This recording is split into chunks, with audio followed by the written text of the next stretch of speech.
베스트픽 기업 분석. 자, 오늘 우리가 함께 파헤쳐볼 기업, 바로 현대백화점입니다. 와, 보세요. 지난 1년 동안 주가 수익률이 무려 108.8%. 정말 엄청난 성장이죠. 주요 증권사들도 막 목표 주가를 올리고 있고요.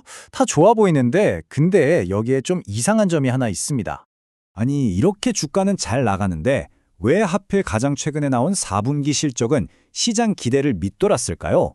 오늘 이 부분 저희가 하나하나 껍질을 벗겨 보겠습니다. 자, 오늘 우리가 살펴볼 순서고요. 가장 먼저 현대백화점 본업에 숨겨진 저력부터 한번 들여다보죠. 네, 4분기 영업이익 1,062억 원, 시장 예상치가 1,293억 원이었으니까 분명히 기대에 못 미친 건 맞아요. 그런데 여기서 중요한 건 왜 그랬냐는 거죠.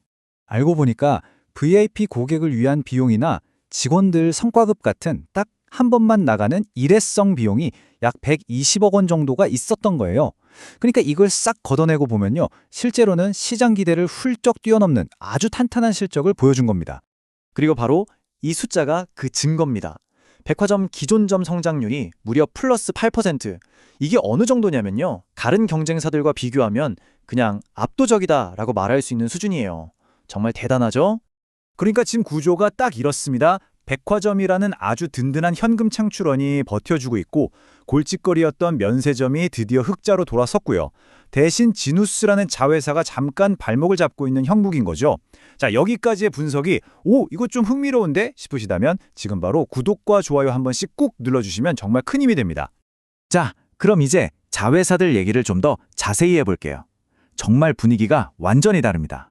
면세점 사업 말이죠. 예전에는 계속 적자만 내면서 회사 이익을 깎아먹던 미운 오리 같았거든요. 근데 이걸 비용 구조를 싹 뜯어 고치면서 드디어 흑자 전환에 성공했습니다. 이제는 당당하게 이익을 내주는 백조로 거듭난 셈이죠. 그럼 반대로 아픈 손가락인 지누스는 어떨까요? 232억 원 적자, 숫자만 보면 엄청 커 보이죠. 하지만 여기서 중요한 건 현대백화점이 가진 지분이 38%라는 거예요. 그러니까 이 손실이 전부 다 현대백화점 실적에 반영되는 게 아니라는 거죠. 실제 미치는 영향은 제한적이고 백화점 본업에서 워낙 잘 벌고 있어서 충분히 덮고도 남는 수준입니다. 자, 지금까지 현재 상황을 정리해 봤고요.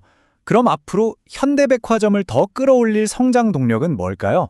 가장 큰 기대주는 바로 한국을 찾는 외국인 관광객, 즉 인바운드입니다. 이게 왜 중요하냐면 바로 옆 나라 일본에서 비슷한 일이 있었기 때문이에요.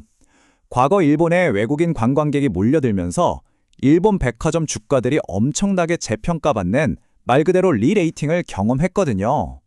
한국에서도 그게 재현될 수 있다는 기대감이 커지고 있는 겁니다. 벌써부터 조짐이 보입니다.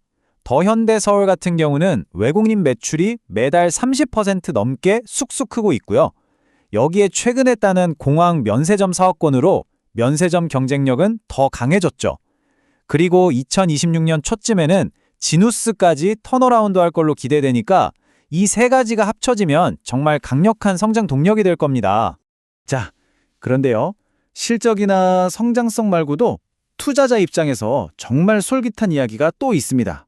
바로 아주 강력한 주주 환원 정책입니다. 이게 그냥 말로만 하는 게 아니고요. 첫째, 가지고 있던 자사주에 210억 원어치를 더 사서 아예 없애버립니다. 주식 수가 줄어드니 당연히 주주들이 가진 주식의 가치는 올라가겠죠. 둘째, 배당금도 작년보다 무려 54%나 늘렸고요.